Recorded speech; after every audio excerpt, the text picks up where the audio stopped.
राधे राधे। अभी हम लोग के घर कोई बाहर का व्यक्ति कचरा फेंकने आए, क्या करेंगे आप?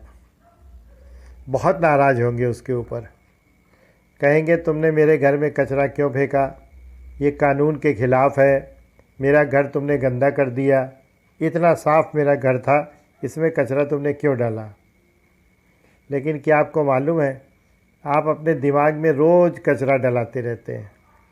रास्ते में कोई भी आपका मित्र आपको मिल जाता है और पड़ोस के लोगों की बुराई शुरू कर देता है, ईर्ष्या भरी बातें शुरू कर देता है, दूसरे की निंदा कर देना शुरू कर देता है, रुपए कमाने के गलत तरीके सिखाने लगता है, दूसरे स्त्रियों के बारे में अश्लील बातें शुरू कर देता है और आप बड़े रस ले करके सुनते हैं। आपके मस्तिष्क को गंदा करता जा रहा है, आपको स्वीकार है। तब आपको ये दिक्कत नहीं होती कि ये मेरे दिमाग में कितना सारा कचरा डाल रहा है और मैं इसको इसी वक्त रोकूं। क्यों नहीं मना करते आप? और कई बार तो ऐसा होता है कि कोई व्यक्ति डाल भी नहीं रहा होता है, सिर्फ आपको कचरा दिख जाता है और आप अपने दिमाग में उसे पलटते रहते हैं। मान लीजिए आप मोबाइल में बैठे हुए हैं और कोई पॉर्न आपको दिख गई, क्यों नहीं तुरंत उसको डिलीट कर देते हैं? पहले देख करके ही क्यों डिलीट करते हैं? क्योंकि कचरा आपके दिमाग में घुसने का शौक़ है। जैसे आप घर के कचरे को कोई बाहर का व्यक्ति डाले और घबराते हैं और उससे लड़ते हैं, कोई आपके पड़ोस के दिमाग में आपका कचरा डाल रहा है तो उसको क्यों नहीं रोकते हैं? यहीं से हमारी कमियां शुरू होती हैं और यहीं से हमारे दिमाग का विकास अवरुद्ध होता है। अगर हम चाहें तो इसको रोक सकते हैं।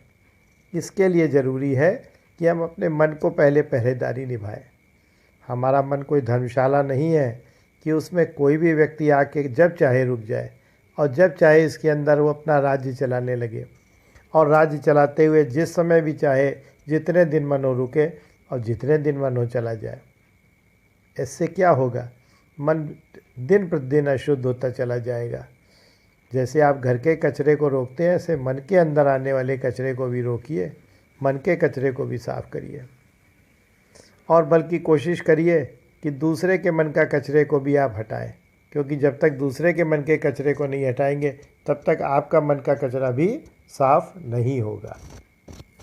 तो आपको अपने मन का पहरेदार बनना है। आपके मन में कोई भी अशुभ विचार आने ना पाए। और एक दूसरी बात और है, जैसे चारों ओर संसार में अशुभ बातों का समुंदर बह रहा है, सैलाब बह रहा है, इसी तरह से शुभ बातों के छोटे छोटे दिए ही बह रहे हैं। चाहे वो मिट्टी के दिए ही क्यों ना हो, छोटी छोटी लहरें बह रही हैं, जिसे हम लोग सत्संग भी कहते हैं, जिसे हम लोग अभ्यास कराने वाले लोगों को भी कहते हैं। इन छोटे से दियों की ओर भी देखिए और इनका प्रकाश अपने अंदर लाने की कोशिश करिए।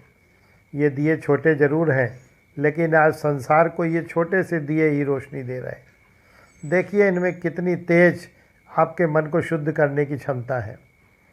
आपके मन में जो आज लगातार अंधकार जुड़ता जा रहा है, ये इन्हीं दियों से जलते हुए दियों से आपका ये अंधकार जाएगा। तो कोशिश करिए कि अपने अंधकार को इन छोटे छोटे जलते हुए दिए, जो कि मिट्टी के हैं, जो कि जिन्हें हम आज की दुनिया में सत्संग कहते हैं, जिन्हें आज की दुनिया में हम सद्विचार कहते हैं, उनको अपने मन में डालने का प्रयास करिए और अपने मन को प्रगति की ओर बढ़ाइए। यही तरीका है कि हम मन के पहरेदार बन के मन की रक्षा को कर सकते हैं। तो आपको अपने बुझते हुए दियों को उन छोटे से दियों के पास ले जाना है और उसको अपनी एक लौ के रूप में प्रकट कर देना है। इसके लिए ज़रूरी है कि आप अपने अंदर सद्विचार लाएं, अपने अंदर अच्छे विचारों का आदान प्रदान करें और सबसे ज़्यादा एकांत ढूंढें। देखिए आकाश की ओर।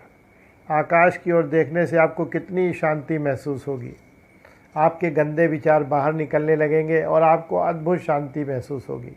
जाइए प्रकृति के पास, झरने बहते हुए देखिए। झरना बहते हुए 10 मिनट तक आप देखेंगे, आपको लगेगा कि आपका मन बहुत ही शांत हो गया है। जाइए किसी बर्फ़ की ओर, जाइए किसी तीर्थ स्थल की ओर और देखिए बहुत दूर तक आपको एकांत दिखाई देगा, बहुत ही शांति दिखाई देगी और इसी शांति में आपके गंदे विचार बाहर निकलते चले जाएंगे। देखिए फूलों की ओर। फूल देखेंगे, उनकी सुंदरता, पेड़ देखेंगे, प्रकृति की नए नए रूप, तो आपको लगेगा कि मैं भी इसका एक रूप हूँ, और आपके अंदर वो विचार आएंगे जो कि आपके मन में पहले कभी नहीं आए थे, और इससे एक नई ज्योति जलेगी। ईश्वर के पड़ोस जाने का यही तरीका है। कभी कभी समुंदर को भी देखिए। समुंदर अपने अंदर समाये है प्रकृति की सारी गंदगी, और वो आपके हृदय के अंदर वो शुद्धता ला सकता है जो कि कभी आप और तरीके से नहीं ला पाए। तो अपने उन साथियों से बचिए जो आपके मन को अशुद्ध करते हैं।